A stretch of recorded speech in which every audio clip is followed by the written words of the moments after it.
Biyya Arabaa erga heerumee waggaa lama guuteera. Seenaa obboleetti keenya takka isiniif qooda. Ashama akkan jirtu hordoftoota kiyya ani jira galata rabbi isinillee baga jiraattanii bakka hojjettanitti nageenyi isin faana jiraatu. Viidiyoo isinitti tolee laayikii gochuun dagatina. Yuutuubiin kiyya baay'ee kufee jira. Yeroo viidiyoo dhaggeeffattan viidiyoon sun isinitti tola taanaan laayikii gochuu hin dagatiin. በልቤ ላይ ጸጸት ሐዘን ሰርተሽብኝ ከእንቅልፌ ስነቃን Biyya Arabaa erga dhufee waggaa isaa isinitti himuu baadhus sababiin isaa waggaa baay'ee biyya Arabaa keessa ture gaafa jedhamu namoonni baay'een qarshii hagana qabda, mana qabda, makiinaa qabda jedhanii qoosuu waan danda'aniif ani garuu tilmaamaan waggaa 18 ol biyya Arabaa keessa jiraadha yoon isiniin jedhe baay'een namoota kijibaa jechuu waan danda'aniif ani garuu biyya Arabaa keessa guutummaa guututti waggaa 18 xumuree jira waan ta'eef garuu namni hedduun barumsa irraa fudhata jedhee kana yaadu waggaa 18 keessatti mana miti lafa miti qarshii tokkollee hin qabu yoon isiniin jedhe dubbiin kun dhugumaahi jechuu waan dandeessaniif ani garuu rakkoo koo isinitti himachuu malee maal akkan qabu gonkumaa isinitti himadhu. Namni mana Arabaa keessatti yeroo jalqabaaf jaalala na barsiise Araba osoo hin taane garuu qaamaan Araba kan fakkaatu ofis akkuma Arabaatti kan bareedu lammii Paakistaanii waan ta'eef mana sana keessa naannoo waggaa 25 erga hojjetee sowwaaqa waan ta'eef maadaamii kiyya bakka hedduu geessuu waan beekamuuf maadaameen koos baay'ee isa jaalatti mucaa xiqqootu biyya kana dhufee garuu asitti guddate asumattis fu'a jechuun yeroo hedduu waan qoostuuf anis ergan waggaa 7 fixee mana Arabaa keessa isa waliin haasa'uu hariiroo gaggeessuu fi waan adda addaa wal tuttuquu yeroo jalqabnu maadaamiin koos haala keenya agartee wal jaalattuu yookaas wal fuutuu jettee makiinaa irratti yeroo isheen qoostu innis eeyyen fuudhuu barbaada baay'ee jaaladha yeroo isheetti jedhu ani garuu yeroo duraa sowwaaqa ta'uu gonkumaayyuu waan hin beekneef silkiis fayyadamaa waan hin turreef sowwaaqa yeroo jedhan maal akka ta'e naafuu gaaffii waan ta'eef haa ta'u malee ilma isaanii jedheen naannoo waggaa 8 tilmaamaan kanan ture akkuma ilma isaaniitti ilaalaan ture malee gonkumaa sowwaaqas hin fakkaatu lammii Paakistaanis hin fakkaatu inda'uum isaan caalaatti bareeda yoo isiniin jedhe kuni sobaa jechuu waan dandeessaniif namoonni baay'een lammii Paakistaanii warri beektan sirriitti beektu waan ta'eef waa'ee bareeda isaa aniyyuu isinitti himu. Yeroo isheen makiinaa irratti akkas naan jettu anis dhugumatti akkamitti ilma ishee yookaan zarii isaanii yookaas Araba akka na fuudhu qalladdi yookaas haasofti jedhee yeroon itti aaru madaamiin koos dhugumatti akka inni waliin ciifnu guutummaa guutuutti yeroo na gaafattu anis maalii ilma kee miti moo maaliif akkas jetta jedhee yeroon gaaffu ilma koo osoo hin taane inni biyyisaa Paakistaaniidha sowwaaqa jedhama bakka hedduu nageessa jettee yeroo isheen natti himtu anis durumaanuu osoo isheen natti hin dubbatin dhugaa dubbachuuf yeroo duraa tokko mana inni jiraatu gibbiima sana keessa waan ta'eef osoo inni natti dubbatee dhugumatti hawwii isaa waan hin qabuuf sababiin isaa nyaata adda addaa yoo inni barbaadu wayyaa isaa miicuu kuta isaa qulqulleessuu hundi anuma waan ta'eef anis baay'ee waan isa jaaladheef maaliif natti dubbachuu dide jechuun yeroo baay'ee ija isaa keessa ilaala waan inni godhinaan hin jenne ofiima koo godhee waan inni itti fiduuf baay'ee waan isa jaaladhuuf guyyaa maadaamiin koo natti himterraa kaasee kabaja koo akka inni fudhatuuf haala mijeessee fi guutummaa guutuutti namni sun na jaalachuu baatus ani garuu miira namaa ni beektu mitiire naannoo waggaa 8 biyya Arabaa keessa yeroo ta'an garuu durba duudaa ta'anii waa'ee miiraa waa'ee maal beekamuun in ulfaata mitiire ani garuu dubartii heeruma geessee irrayyuu dabarte waan ta'eef yeroon waggaa 8 fixu mucaa kana guutummaatti kabaja koo akka inni fudhatu ani yaalii gaggeessus mucaan sun garuu gonkumaa natti siquu waan dideef ani garuu haala erga mijeessee fi waan hundumaa erga mijeessee fi booda yeroo inni didu anis maadaamii kootti siqee akkan isa jaaladhu yeroon itti himu maadaamiin koos baay'ee na jaalatti waan ta'eef guutummaa guutuutti akka inni kabaja koo fudhatu isheenis yeroo itti himtu maadaamii akkasii argattu jedhanii yeroo yaadan Ani garuu namoonni baay'een maadaamiin hamtuudha gaafa jedhan hin sobu malee dhugumatti maadaamiin hamtuu jedhee guyyaa tokkollee fudhachuu waan hin dandeenyeef anis baay'ee tokko waan isa jaaladhuuf dhugumatti naannoo waggaa lama erga isa kadhee booda yeroon waggaa 12 fixu gara biyya kootti yeroon qajeelu gurbaa kana jaalala isaaf anis maadaamii kootiin hin galuu asuman ta'a jedhee naannoo waggaa 14 ergan fixee booda gara biyyaa galee eeyyamaan daddafee torbee takka yookaan torbee lamallee osoo hin ta'iin mana maadaamii koo deebi'ee mucaa kana waliin hariiroo koo eegalee innis dhiiradha mitiiree battalumaan kabaja koo biyya geessee deebisee fidee mucaan kun akka fudhatu yeroon taasisu haa ta'u malee maadaamiin koo akka waliin ciifnu kuta sana akka bulu naaf eeyyamti waan ta'eef anis yeroon hojii koo fixu kuta sana deemee isa bira buluu galgala hamma aduun dhi'utti ariifachuu lafti immoo maaf dafee bari'a jechuu gammachuu koo achitti dabarsaa maadaamiin koo haa galatoomtu osuma akkas jennu naannoo waggaa lama ergan fixee booda gurbaan kunis natti jijjiiramu yeroo jalqabu anis maaltu ta'e waggaa amma kana waliin jiraanne yeroon jedhu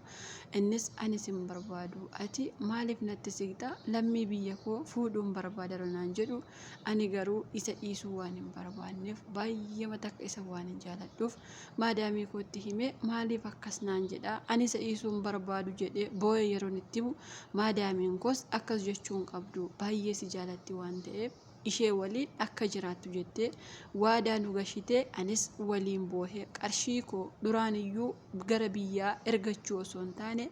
maal godhe jedheen sinitti hima tarii na arrabsuu na abaaruu waan dandeessaniif hin dhiisa yoon jedhes namaaf barumsa ta'a waan ta'eef durumaa osoo inni nan jaalatiin qarshii guutummaa guutuutti yeroon waggaa 3 fixu maatii kootti erge malee waggaa 3 booda isumatti kennaa damoosa koo ji'ajaanuuf isaaf kennaa wayyaa isaaf bitee sapiraayizii gochaa ofii koos wayyaa adda addaa bitachuu shittoo bitachuu gonkumaa ofii koof dagadhee qaama koo isaaf bareechuu fi isas bareechuu malee waan tokkollee haalli jiruuf jireenyaa maal akkan biyyaa bahe maal akkan ta'e innis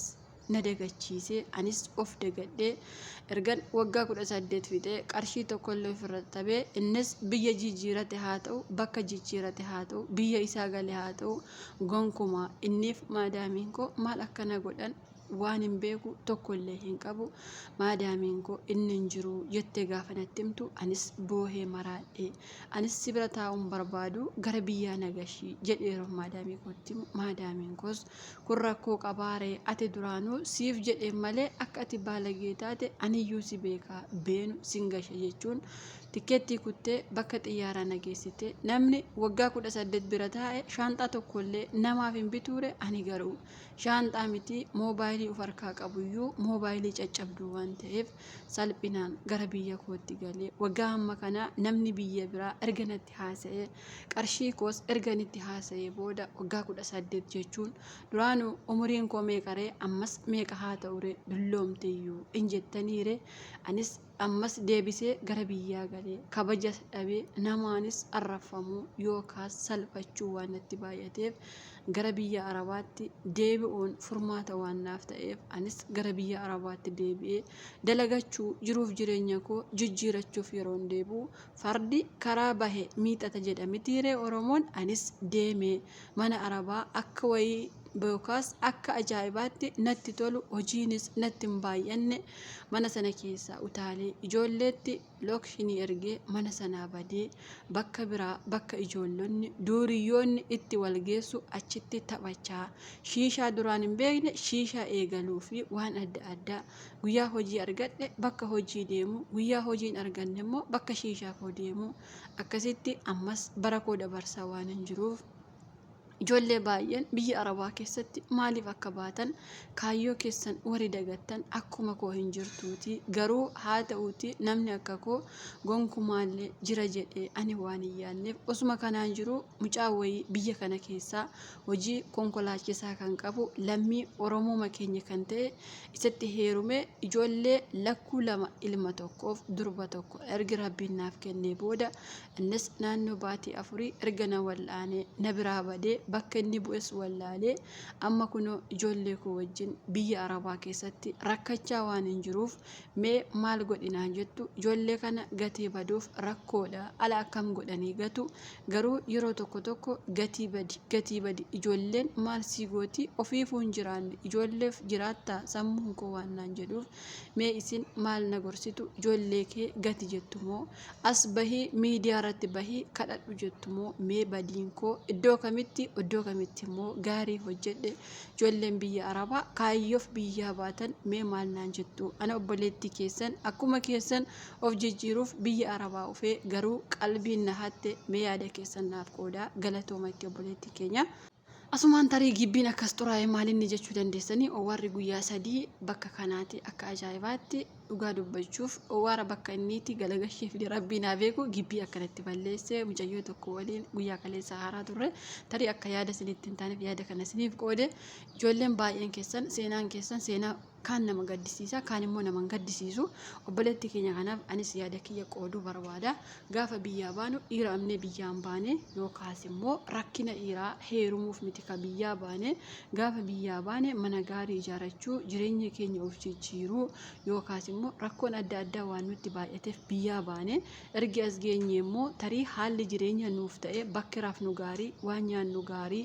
aramni gaarii yoo taate kaayyoo biyyaa fi baane daganna yoo ta'e kun faayidaa takkaillee nuuf hin qabu maaliif biyyaa waan bahanii fi dagachuu waan gaarii miti biyyi namaa haga maal sitti tolullee haga maal warqii sitti uffisee warqii si nyaachisee warqii si obaasullee gonkumaati biyya sana keessatti hafuu hin dandeessu guyyaa tokko gara biyya kee hinuma galta obboleettii keenya akkuma seenaa ishee ageessan naannoo waggaa 18 umurii ishee asitti fixxee jirti haa ta'u malee waggaa 18 keessatti mana miti yookaas horii miti lilmee tokkollee bitadheen qabu jettee qarshii ishee nyaachisaa turte lammii Paakistaaniiti haa ta'u iyyuu malee namni sun osoo isheen jaalateen ofii ishee jaalattee kan isheen kennaafii turte baay'een namoota as bahanii seenaa isaanii himachuu haa isan malee namoota baay'eetu jira.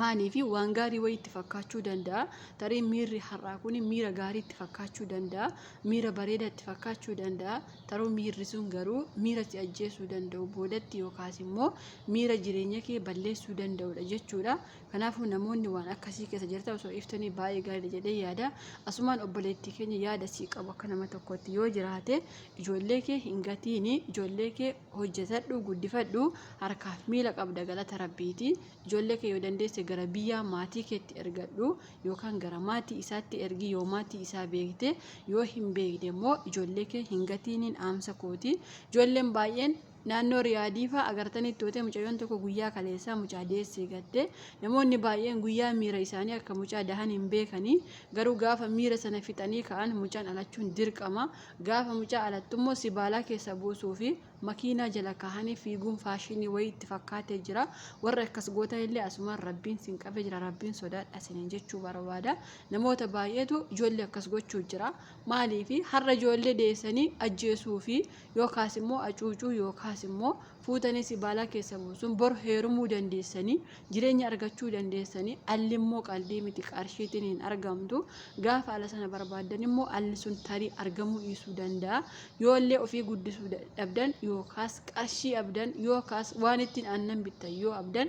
namni ala barbaadu jira waan ta'eef namaaf osoo laattanii baay'ee gaariidha jedhee yaada aamsi koonni itti aanu ijoolleen biyya arabaa keessa jirta yookaas immoo ijoolleen kushinaa arabaa keessa waggaa meeqa dhaabattanii bifa keessan itti luqqaatanii yookaas immoo qaamni keessan itti jijjiirame gaafa namni tokko ijoollee godhatee miidiyaa irratti immoo as bahee ani ijoollee akkas akkasii rakkadhe abbaa manaa kun na ulfeesse narraa badee nama akkas akkasii akkana na godhe gaafa jedhan warri qarshii gargaartan asumaaniyyuu aamsa cimaa sidiif aamuu barbaada umuriin dubartii hin dhaabatu hin deema ati har'a fuutee qarshii 500 gargaarta 500 sun gaafa gara biyya argatte siif immoo waasii gochuu danda'a namni har'a alakoo akka goon abe na gargaari namni jedhu kaleessa qaama ofii adabachuu dadhabee kaleessa akkan taaneen ofii isaa gara dhiiraa deeme har'a immoo yaa oromoo akkatti na gargaara gaafa isiniin jedhu atillee akkuma nama sanaa miira qabda akkuma nama sanaa atillee hin nyaatta hin dhugda garuu miira keessa qabdee waan hundumaa qabdee jiraachaa jirta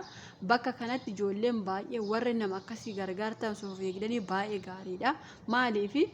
akkuma namni sun miira qabu atillee miira ni qabda. Ilmi namaa qabu miira ni qaba. Garuu miira isaa sana tuwannoo jala godhee jiraata. Kanaafuu warreen nama gargaaraa akka nagoona Oromootu rakkate, Oromootu mucaa gate akkasi warri jettanii gargaaruuf deemtan osoo of eegdan yookaas immoo yoo tarii qarshiin isinitti hafe isinirra baay'ate yoo jiraate, yoo tarii maatiin keessan abbaa qabeenyaa ta'anii yoo jiraatanii namoota baay'ee karaa irratti kufee jira. Isaaniif osoo argitanii baay'ee gaariidha. Maaliif isaanirraa galata argattu. Akkuma har'a gammachuun jiru, akkuma har'a addunyaan jiru, boru du'uu jira. Boru azaaba jira. Boru duunee maal akka addunyaa kanarra kaanne waa baay'ee rabbi irraa nu gaafachuu jira. Kanaafuu waan boruuf osoo mana boruu ijaarattanii gaariidha. Rakkataa yoo beela baaftan, rakkataa yoo eebuu baaftan, rakkataa yoo wayyaa itti uffistan, bakka inni kufee bokkaa keessaa yoo kaaftan, kuna jechuun mana gaafa duutu ijaarrachuu kee jechuudha. Har'a garuu namoota quufanii biyya Arabaa keessa akkana ta'an qarshii gargaaruun an akka kootti haraama natti fakkaata. Yoo dogoggore dhiifama. Baay'een keessan atillee dubartii maaliif dubartii akkas jetta kannaan jettanis jirtanii dhiifama. Osuma beeku akkana jedha. Anillee dubartummaa kiyya nin beeka. Garuu ilmi namaa kamuu ilmi namaa ilmuma namaati. Dubartiin illee dubartiiuma, dhiirri illee dhiiruma. Irra caalatti addunyaa kanarraa kan miidhamu dubartiidha. Yeroo miira sanaa lamaan isaanii itti gammada. Dhiirri sun illee gammada. Isheen illee hin gammaddi. Haa ta'uuti garuu rakkoon booda jiru ka isheeti. Ka dubartii taate suni mucaa da'uu jira, ulfaa'uu jira. Biyya Arabaa keessa jirti. Of guddisti moo mucaa sana guddifti moo rakkoo adda addaatu jira. Kanaafuu duuba koo maaltu jira? Miirri har'aa kun narraa darba. Garuu boodatti mucaan sana akkaman godha jennee osoo yaadne gaariidha. Maaliif gaafa akkasitti ijoollee baay'eetti dubbadhu namni natti aarullee hin ibu. Sababiinsa dhugaadhaan dubartiidha nin beeka. Garuu addunyaa kanarraa maaltu na aarsa beektanii? Gaafa ijoolleen kushinaa Arabaa keessaafuu warri xalabaa jirtan akkasitti gubattanii gaafa qarshii keessan nama laattan an dhugaa rabbii baay'ee takka baqa sammuun keessan akkamitti akka yaadu hin beeku. Tarii haati seenaa kana maaliif akkas jettee akka namni nan gargaarre karaa cufte jechuu dandeessa. Namni abbaan feesi gargaaruu danda'a. Garuu yaada kiyya ibsachuu barbaade sibichaa miti nama baay'eetu ijoollee godhatee na gargaara kan jedhu baay'eedha. Kanaafuu hordoftootaa fi kabajamtoota kiyyaa bakka dogoggoretti dhiifama isiniin jechuu barbaada. Yaada keessan koomentii jalatti qooduu fi hin dagatina. Obboleettiin keenya amma sagantaa biraa walitti deebinutti turtii gaarii qabaadha. Viidiyoo isinitti tole laayikii gochuu hin dagatina.